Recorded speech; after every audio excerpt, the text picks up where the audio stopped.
Começa agora o podcast do Sistema CEP-CONEP.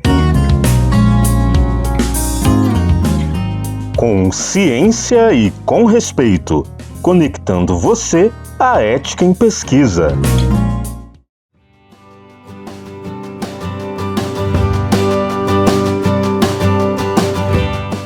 Salve, salve, ouvinte! Estamos de volta com o 12º episódio do Com Ciência e com Respeito, conectando você à ética em pesquisa. Meu nome é Osiris Reis e estou sempre com você e os especialistas da CONEP.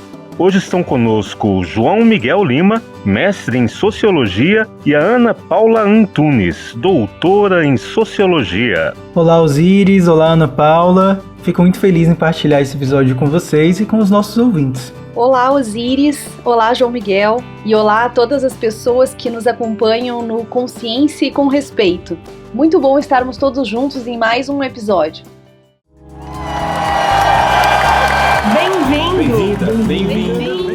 Bem-vinda, bem-vindo! Você que está nos ouvindo no celular, no rádio ou no computador. Bem-vindo, bem-vinda! Este é o nosso segundo episódio especial sobre a Cartilha dos Direitos dos Participantes de Pesquisa. E já vamos começar falando que os dois primeiros direitos da Cartilha dos Direitos dos Participantes de Pesquisa são o direito de receber informações de forma clara e o direito de ter a oportunidade de esclarecer suas dúvidas. E isso não é sem motivo, não é mesmo, Ana Paula? De modo algum, Osiris. Isso porque a base da concretização da ética nas pesquisas, ou seja, o que faz a ética sair do papel para o mundo, é justamente o consentimento na participação de pesquisas. É o participante de pesquisa ter liberdade para participar ou não de uma pesquisa, para que pessoas e comunidades sejam plenamente respeitadas em todos os processos da produção do conhecimento científico.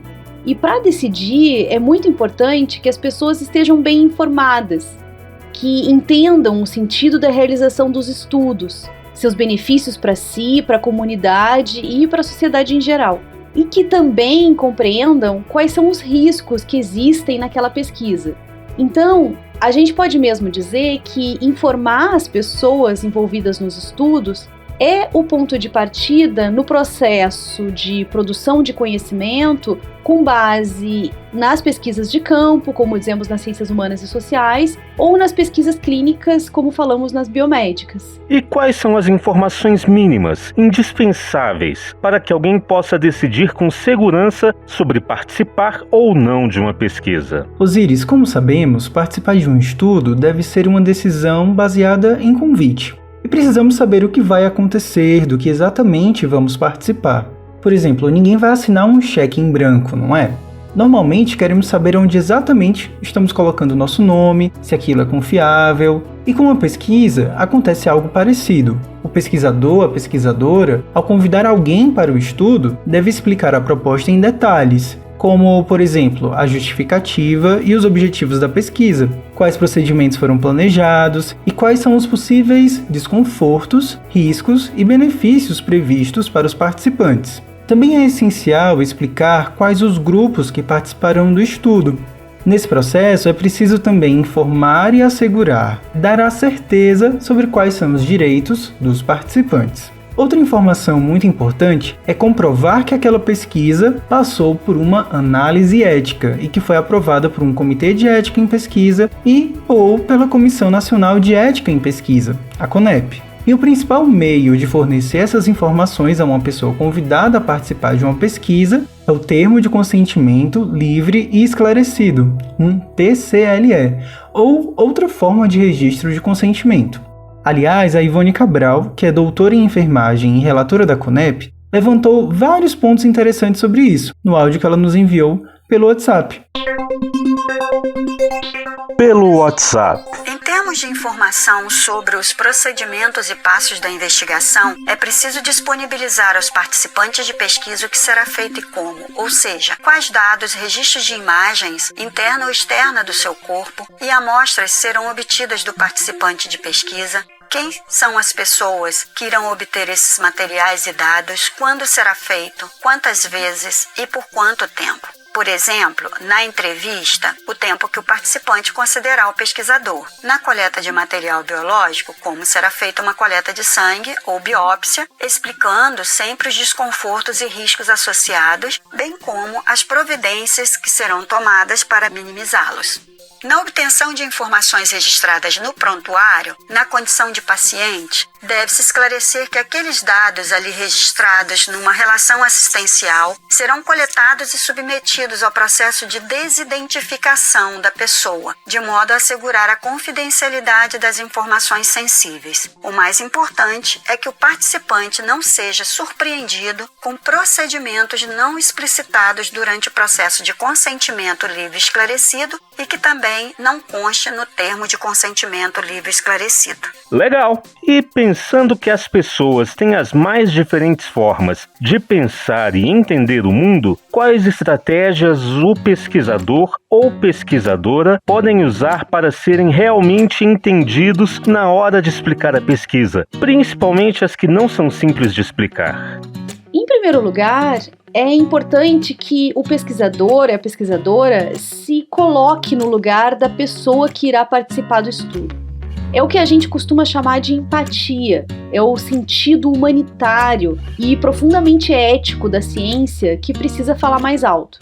E para definir bem qual a melhor forma de comunicação, é fundamental entender bem quem é esse participante, com um bom levantamento prévio sobre o perfil socioeconômico e cultural. Então, a partir desse ponto, usar uma linguagem acessível é um dos aspectos, dos pontos analisados na análise ética. Mas também se presta muita atenção na dimensão ou no tamanho do termo de consentimento, e se é viável ou não que ele possa ser lido e bem compreendido. E se esse termo de consentimento ou registro de consentimento realmente traz as informações suficientes e necessárias, como a metodologia do estudo, suas etapas, custos e a disponibilidade de apoio caso seja necessário.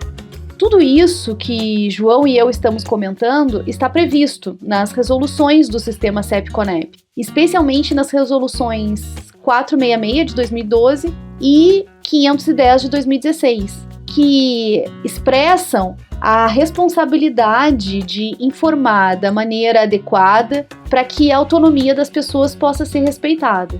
E para um estudo com crianças e adolescentes, quais estratégias podem ser usadas para adaptar a linguagem? Essa é uma pergunta muito interessante, Osíris. Realmente, as idades de crianças, adolescentes e adultos não são apenas números. Os anos de vida são uma pista importante do nível de maturidade, de experiência de mundo e também de conhecimento de palavras e situações da vida. Se um TCLE, o registro de consentimento, que foi elaborado para convidar adultos, for usado também para convidar adolescentes e crianças para uma pesquisa, isso pode dificultar muito a compreensão do convite.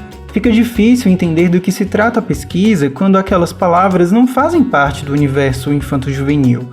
Por isso, com a preocupação de garantir a autonomia dos participantes, pesquisas que envolvem menores de 18 anos devem ter um TALE, ou seja, um termo de assentimento livre e esclarecido, além de um TCLE para responsáveis, de acordo com a Resolução 466. A linguagem do termo de assentimento deve ser de fácil compreensão e pode conter ilustrações, personagens, cores e outros elementos que tornem aquele documento mais acessível, mais fácil de entender para crianças e adolescentes. A Adriane Espíndola, que é especialista em Direito Público e relatora da CONEP, mandou um áudio que explica isso direitinho, e é esse áudio que vamos ouvir agora.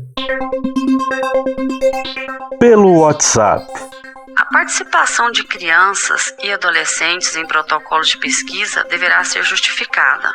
Para a realização das pesquisas com crianças e adolescentes, o pesquisador deverá adaptar a linguagem a ser utilizada a fim de possibilitar a adequada compreensão pelo participante e pela participante de pesquisa. Como estratégia, o pesquisador ou a pesquisadora poderá utilizar argumentos gráficos, como por exemplo os desenhos, poderá utilizar personagens para ilustrar o registro e dessa forma se comunicar melhor, poderá utilizar histórias ilustrativas ou outras formas que tornem a comunicação compreensível. Vale lembrar que Essa linguagem deve ser adequada, considerando a idade da criança e ou do adolescente, e os procedimentos precisam ser informados de forma objetiva. O pesquisador ou a pesquisadora poderá utilizar diferentes recursos para possibilitar a compreensão. A Resolução 510 também destaca que nas pesquisas de ciências humanas e sociais, a forma de registro escolhida pelo pesquisador deve levar em consideração as características individuais, sociais, linguísticas, econômicas e culturais do participante da pesquisa,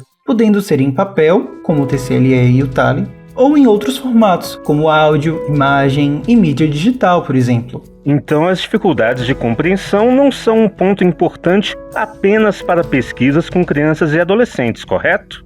Que outros grupos de pessoas podem ter dificuldade de entender esses tópicos indispensáveis da pesquisa? E quais estratégias a pesquisadora ou o pesquisador podem usar nesses casos? Olha, Osíris, sempre que o convite para participar de uma pesquisa é feito para pessoas em situação de vulnerabilidade social, temos que ter uma atenção maior para evitar que a pesquisa aumente ainda mais os riscos a que essas pessoas já estão expostas. O que inclui todas as pessoas com autonomia limitada por qualquer motivo, seja pela idade, pela condição de saúde, por estarem em situação de rua e encarceradas ou com uma consciência reduzida. A Declaração Universal sobre Bioética e Direitos Humanos, de 2005, assinada pelo Brasil e dezenas de outros países, estabelece a realização de pesquisas éticas como um direito humano. E, para isso, a declaração promove a informação em pelo menos 2 pontos que eu gostaria de destacar. Primeiro, que precisamos tomar todas as medidas para proteger os direitos e os interesses das pessoas que não estão capazes de exercer plenamente sua autonomia, já que, em hipótese alguma, a pesquisa deve gerar estigmatização ou discriminação de qualquer tipo. E segundo, que as informações de qualidade devem ser promovidas pelas autoridades e por toda a sociedade, por meio de programas educacionais sobre ciência e tecnologia, que discorram sobre as implicações da pesquisa e suas consequências éticas. Que, de certa forma, é o que estamos fazendo aqui, certo, Ana? Com certeza, Osíris. Mas, além disso, precisamos ter uma atenção especial com as populações indígenas, povos com organizações e identidades próprias, para que essas populações e suas culturas continuem existindo, conforme está previsto na Carta Circular 172 da CONEP. Segundo o último censo, existem no Brasil 305 etnias, povos com identidades culturais próprias. São mais de 160 línguas faladas pelos povos indígenas no Brasil. Ainda que a maior parte dessas pessoas fale mais de uma língua, a comunicação a partir dos seus próprios códigos pode ser absolutamente necessária para a compreensão da pesquisa. É por isso que recebemos diversos registros de consentimento produzidos em língua indígena, o que mostra o respeito do pesquisador, da pesquisadora, para que todas as informações que podem influenciar a decisão do grupo e dos indivíduos sejam realmente entendidas. Vale lembrar que as reuniões explicativas e o respectivo consentimento devem ser realizados tanto junto às organizações indígenas e conselhos locais, as lideranças indígenas, como junto às pessoas individualmente falando. E se o participante concordar em participar da pesquisa e tiver mais dúvidas depois do consentimento, como fica? Olha, Osíris, o participante precisa de ter recebido, tanto nas conversas antes do registro de consentimento, quanto no próprio TCLE, os contatos do pesquisador. Não só para tirar dúvidas que possam surgir depois do consentimento, mas também para caso precise de atendimento hospitalar de emergência, de ressarcimento das despesas que tenha tido por conta da pesquisa e outras questões. E entre esses contatos do pesquisador ou pesquisadora responsável devem estar o telefone, o endereço profissional, o e-mail, entre outros. Além do pesquisador, o participante pode recorrer a quem para entender ou saber mais sobre os seus direitos? O sistema CEP-CONEP é um espaço de diálogo com as pessoas e as comunidades. Como um braço da participação social, esse sistema não apenas realiza a análise ética dos protocolos de pesquisa, mas recebe demandas da comunidade científica e de participantes, que podem a qualquer momento recorrer aos comitês de ética ou à própria CONEP por e-mail ou telefone. É por isso que os contatos desses órgãos devem constar nos termos e registros de consentimento. Em casos de violação de direitos, é claro que as pessoas sempre podem recorrer aos órgãos públicos que compõem o sistema de justiça, como a Defensoria Pública e o Ministério Público. O João tinha comentado que o TCLE precisa ter os contatos do pesquisador. E agora a Ana explicou que o TCLE também precisa ter os contatos do CEP e da CONEP. Ou seja, o TCLE é algo importante que o participante ou a participante de pesquisa precisa guardar com cuidado, certo? Com certeza, Osíris. Inclusive, é com esse ponto que a Cartilha dos Direitos dos Participantes de Pesquisa fecha a sua lista de direitos. Isso porque o TCLE e o Registro de Consentimento funcionam como um guia que contém as informações fundamentais sobre a pesquisa. O que é esperado de participantes e o que é esperado de pesquisadores, quais são os direitos e as garantias do participante. Se houver algum problema, alguma queixa ou dúvida, é na via do TCLE ou do registro de consentimento que o participante vai procurar a forma de fazer contato com o pesquisador responsável. E como a Ana disse, os contatos do sistema CEP-CONEP que fez a análise ética da pesquisa também precisam estar nesse TCLE ou no registro do consentimento, para o caso de dúvidas, reclamações ou denúncias. O TCLE e o registro de consentimento devem ser guardados com o participante para consulta sempre que for necessário. E o pesquisador tem que deixar isso muito claro durante o processo de consentimento, que é a explicação da pesquisa para quem está pensando em se tornar participante. E quando o consentimento é registrado por outras formas que não a escrita, como acontece várias vezes nas pesquisas sociais, o que pode ser feito para que a pessoa que vai ser participante da pesquisa possa consultar esse registro do consentimento depois? Quando o consentimento é obtido por meios não escritos ou alternativos, como por vídeo, gravação de áudio ou até por foto, esses materiais precisam ficar sempre disponíveis para os participantes. Podem ser enviados por e-mail ou entregues em um pendrive ou outro mecanismo que o participante consiga acessar depois. Mais uma vez, aqui, a importância de que o perfil do participante seja bem conhecido, para que se saiba o que é acessível ou não para ele. O que é realmente necessário é que haja um registro desse convite, dessa relação de confiança que se estabeleceu para que a pesquisa pudesse acontecer. E no caso da pandemia, quando muitas pesquisas se adaptaram para o ambiente virtual, o que foi feito para garantir que o participante ou a participante de pesquisa conseguisse consultar o registro do consentimento depois? É verdade, Osíris. Pesquisadores e pesquisadoras recorreram a formulários online, a WhatsApp e também a outras plataformas de ambiente virtual para realizarem suas pesquisas. Foi uma adaptação, justamente como forma de garantir o distanciamento social e a proteção de todas e todos durante a pandemia. Nessa mesma lógica, a via do TCLE e do registro de consentimento também precisou ser adaptada. Quem faz a pesquisa precisa, nesse caso, orientar os participantes sobre a importância de que guardem em seus arquivos uma cópia do documento eletrônico, que precisa estar de fácil acesso sempre que o participante ou a participante precisar. Inclusive, essa é uma das orientações da Carta Circular número 1 de 2021 da CONEP, para pesquisas com qualquer etapa em ambiente virtual. Maravilha, maravilha! E é com esse direito que nós encerramos esse segundo episódio especial sobre a Cartilha dos Direitos dos Participantes de Pesquisa. Mas logo logo faremos outro especial para explicar mais direitos da cartilha. Mas se antes disso você tiver qualquer dúvida ou sugestão, se quiser baixar a cartilha ou ouvir todos os nossos episódios, é só visitar bit.ly/ciência e respeito. Tudo junto, tudo minúsculo e sem acento.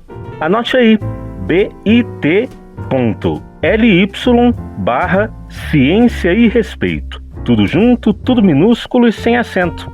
Ana Paula, João Miguel, obrigado pela participação de vocês.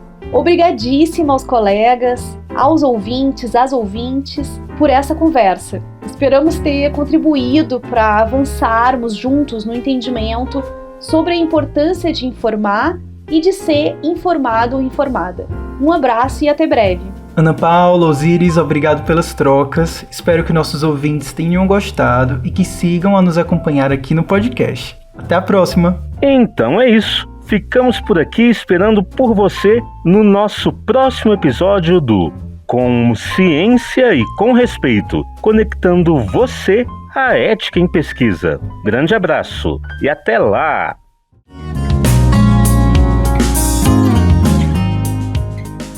Você ouviu Com Ciência e com Respeito, conectando você à ética em pesquisa.